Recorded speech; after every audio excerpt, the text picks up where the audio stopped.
ketika ada orang atau kelompok orang miskin yang punya masalah hukum, maka negara itu membayar jasa pengacaranya. Itu konsepnya. Apa semua orang Enggak, bisa memperoleh bantuan hukum ini? Enggak. Hanya orang atau kelompok orang miskin.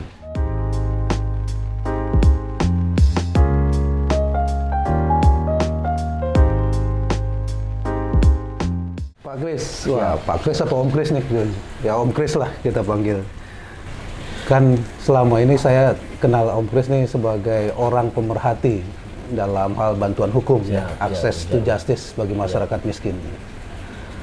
Orang banyak yang tanya nih kepada saya nih Pak, apa sih itu bantuan hukum gitu?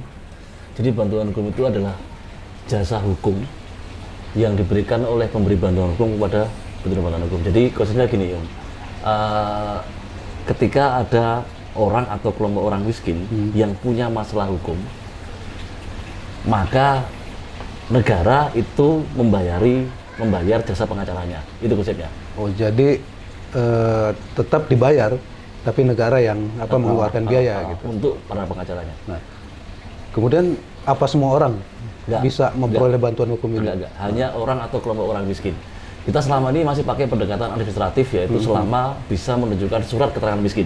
Gitu. Surat keterangan miskin itu sudah sangat dipermudah saat ini. Dari tahun 2015 sampai sekarang itu bahkan surat keterangan miskin itu bisa dikeluarkan oleh organisasi bantuan hukum. Jadi saya mau cerita sedikit. Jadi ini ada tiga pihak. Yang pertama ini pemberi bantuan hukum. Pemberi bantuan hukum adalah orang atau organisasi bantuan hukum. Mereka adalah ormas atau LSM atau LBH yang sudah lulus verifikasi akreditasi. Itu 3 tahun sekali. Saat ini ada 524. Dan tahun ini akan ada verifikasi untuk 3 tahun ke depan. Kemudian yang kedua, penerima bantuan hukum. Penerima bantuan hukum itu adalah orang atau kelompok orang miskin. Yang ketiga, penyelenggara. Saya potong kemarin. Jadi si penerima itu adalah orang yang bermasalah dengan hukum ya? Orang miskin dulu. Orang miskin, oke. Yang bermasalah dengan hukum. Kalau misalnya dia tidak punya masalah dengan hukum, misalnya mau konsultasi nggak bisa ya? Oh bisa. Konsultasi aja boleh? Jadi ada bantuan hukum itu 2 jenis. Yang pertama itu litigasi, itu atau pendampingan dari sejak kepolisian sampai inkrah putusannya di persidangan. Yang kedua non litigasi. Non litigasi itu ada 9 item, konsultasi hukum, ada mediasi, negosiasi, pendampingan luar pengadilan ini untuk saksi dan korban biasanya. Kemudian ada penelitian hukum, ada penyuluhan hukum, termasuk sosialisasi ada di situ ya. Iya. Gitu. Jadi ketika kita asumsikan mereka pasti punya masalah hukum sehingga harus konsultasi hukum gitu. Jadi yang paling penting adalah bantuan hukum ini bisa diberikan secara cepat kepada mereka, kepada masyarakat miskin ini, gitu. Ada syarat nggak, Om Kris nih, orang yang tadi kan masyarakat, mohon maaf masyarakat miskin punya masalah dengan hukum, baik itu tadi litigasi maupun non litigasi gitu ya. Syaratnya apa sih kalau orang mau memperoleh bantuan hukum itu? Ini surat keterangan miskin. Yang penting ada surat. Kita masih pakai pendekatan administratif. Kenapa? Karena itu yang paling dan itu yang memang disyaratkan oleh undang-undang bantuan hukumnya. Dan itu yang paling mungkin saat ini. Jadi karena data kemiskinan kita masih masih belum valid gitu. Jadi selama mereka bisa mendapatkan surat keterangan miskin. Nah ini menarik nih, surat keterangan miskin. Kalau tidak salah saya dulu ya, orang tuh agak sedikit susah. Udah terjerat masalah hukum. Mohon maaf nih, kita mau minta bantuan hukum, minta surat keterangan miskinnya aja susah. Nah, ya, betul. Itu kan tadi disebutkan oleh Om Kris, dipermudah lagi kan gitu. Nah, dipermudah bisa melalui organisasi bantuan hukum itu. Itu boleh ya? Boleh. Jadi intinya adalah jangan sampai masalah administrasi ini menghambat akses keadilan bagi masyarakat. Sehingga tadi karena pendekatan administratif dulu kenapa susah? Kenapa? Karena misalnya dia bukan penduduk situ dan dia punya masalah di situ. Dia sudah bersurat keterangan miskin dari lurah. Lurah kan merasa ini bukan penduduk saya. Saya nggak kenal sama dia kan itu. Nah, hal itu sering terjadi sehingga kemudian di 2015 sampai sini kita ada Permen Hukum nomor 10 nomor 15 nomor 10 2015 itu menyantumkan bahwa surat keterangan miskin dapat dikeluarkan oleh organisasi bantuan hukum, sehingga verifikasi miskin atau enggak itu di organisasi bantuan hukum. Oh, langsung dia yang Langsung verifikasi. dia akan memverifikasi, kemudian surat itu harus diketahui oleh lurah atau pejabat setempat, atau ketika misalnya dia di rutan, bahkan kepala rutannya pun bisa mengeluarkan surat keterangan miskin. Oke. Gitu. Oh, kepala rutan ya, Bisa. tempat dia itu ya, Ya, bisa juga bisa, ya. bisa. Oh, lebih dipermudah lah ya. Sangat gitu. dipermudah. Nah, sekarang kita pengen tahu bagaimana sih proses mulai dari orang itu mempunyai masalah, kemudian mencari OBH, syaratnya apa, bisa diceritakan? Nah, ini yang agak ada masalah di sini. Jadi pertama itu ini kita ngomong tentang akses terhadap keadilan gitu ya. Jadi ketika orang punya masalah, dia mau kemana gitu. Permasalahan pertama adalah jumlah organisasi bantuan hukum itu masih sedikit. Yang kedua, sebenarnya nggak merata sama sekali. Itu terkonsentrasi di kota-kota besar.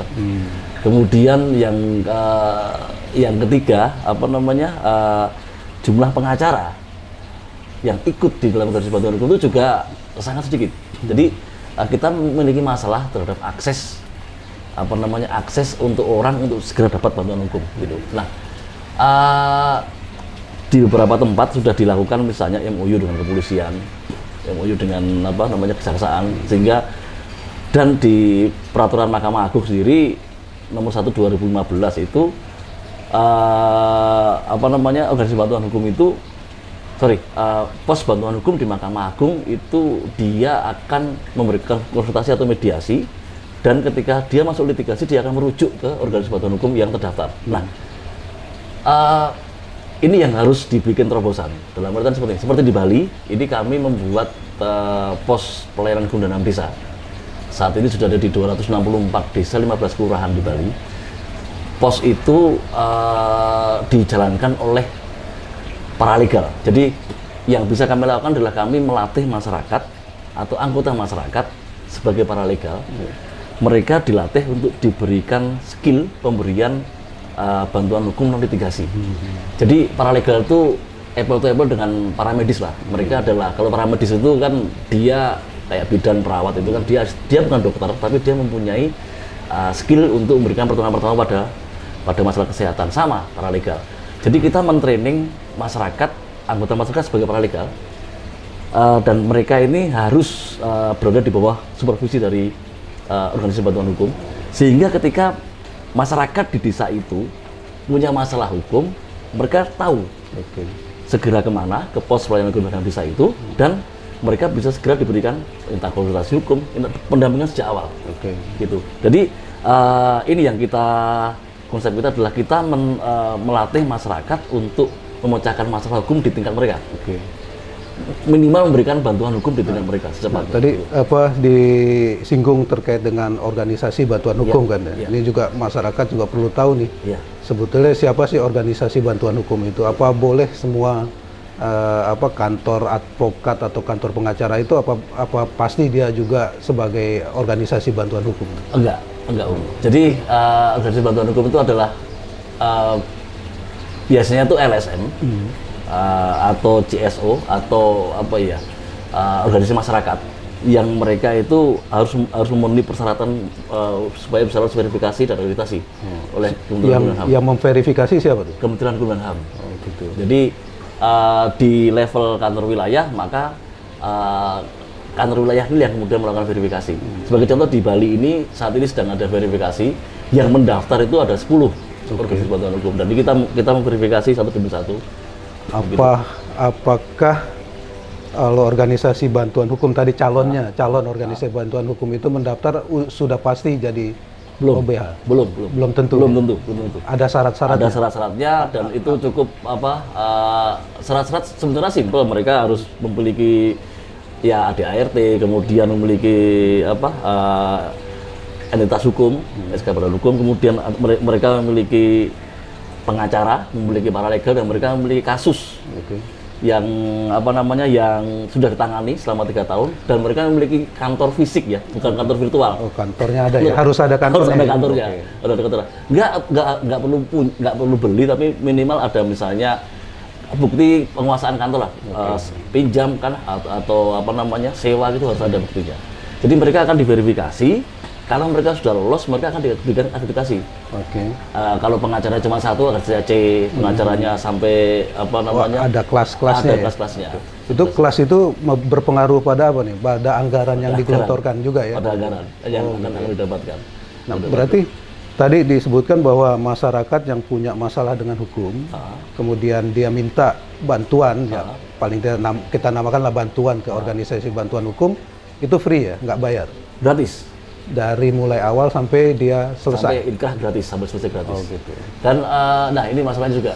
Jadi karena sebaran bantuan hukum itu tidak merata dan kita memiliki masalah terhadap akses bantuan hukum itu, maka sebenarnya kita sudah mengencourage juga beberapa model bantuan hukum yang lain. Misalnya organisasi pengacara itu kan mereka memiliki kewajiban pro bono kan.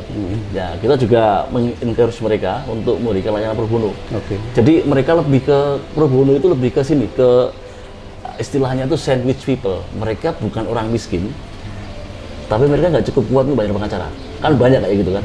Ya kan? Atau mereka bukan orang miskin, nggak dapat kriteria miskin, tapi mereka nggak punya akses keuangan.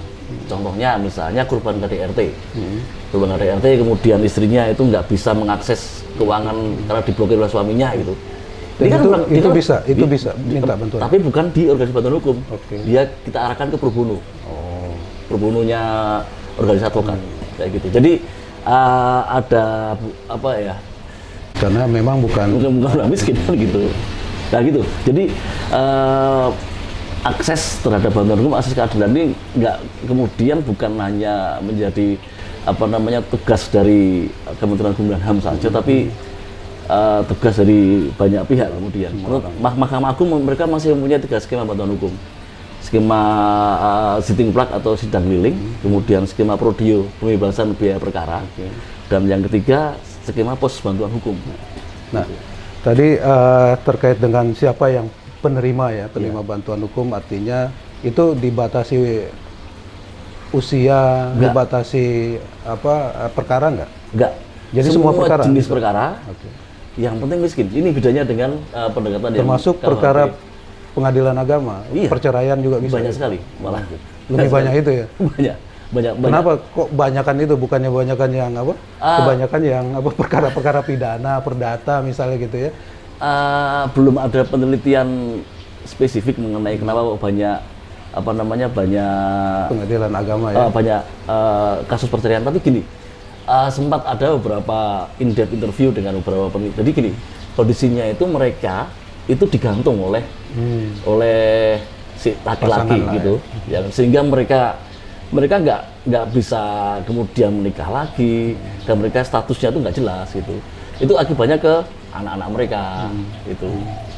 Dan sehingga salah satu kenapa kok banyak cerai yang kemudian cerai orang miskin yang kemudian diberi bantuan hukum karena itu kepastian hukumnya buat si ini dan kemudian buat anak-anaknya juga.